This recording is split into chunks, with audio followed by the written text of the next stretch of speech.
Ms. Verschuren, the Auditor General's report found that the conflict of interest policy for directors at SDTC did not comply with the SDTC Act.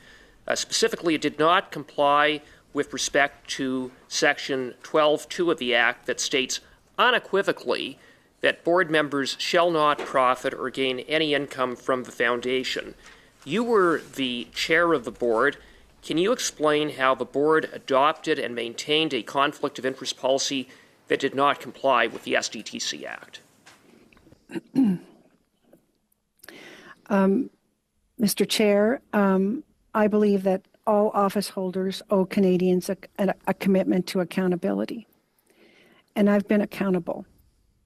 I resigned as the board chair. Ms. Verschuren, with the greatest respect, that was not my question. My question is, how is it that the SDTC board had a conflict of interest policy in place that didn't comply with the Act? And here's what this unlawful so-called conflict of interest policy allowed board members to do.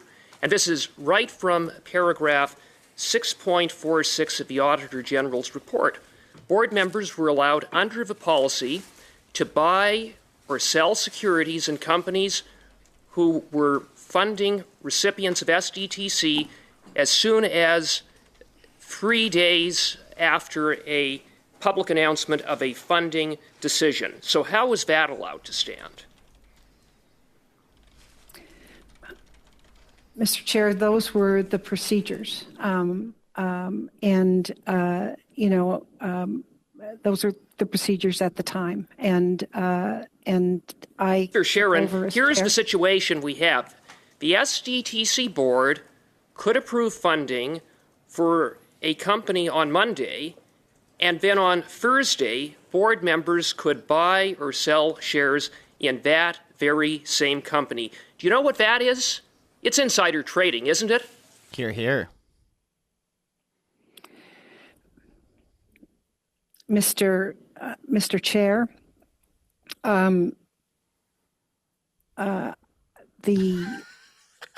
those processes were in place when I arrived as chair.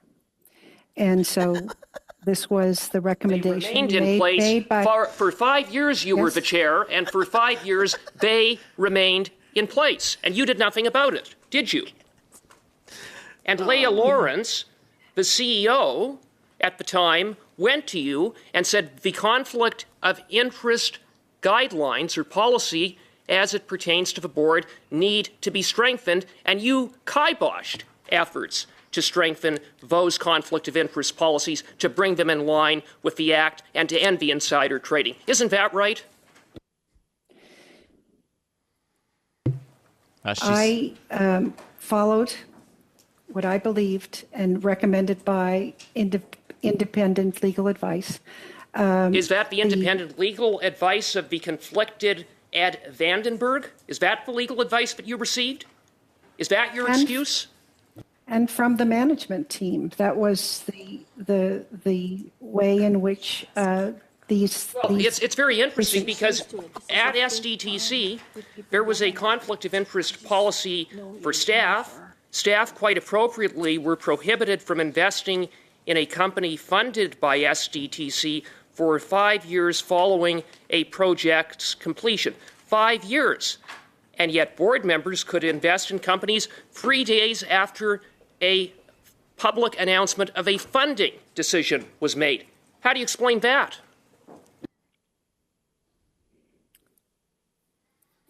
Mr. Chair, the procedures were those that I followed. And those were ones that facilitated insider trading. And you know what the explanation is? That the board that you chaired was corrupt from top to bottom. And by the way, Ms. Verschuren, you've sat as a director on publicly traded companies, haven't you? Yes, I have. And you know full well that pursuant to the rules on insider trading and self-dealing from the Ontario Securities Commission, that directors can't purchase shares in the company in which they sit as a director on within days of a public announcement. You know that you can't do that, right? Mr. Chair, I believe that I asked you, you know that that's not the case. You can't do that. Mr. Cooper, your time is up. I'm going to allow the witness to answer. She just got Ms. Verschuren, you have the roasted. floor. Like a rotisserie chicken. Certainly the procedures were established when I got there and continued. And I One think big this is- green gravy train. I'm going to move on now. Ms. Yip, you have the floor for 5 minutes. Oh, please. not Miss Yippity Yip Thank Yip. you, Chair.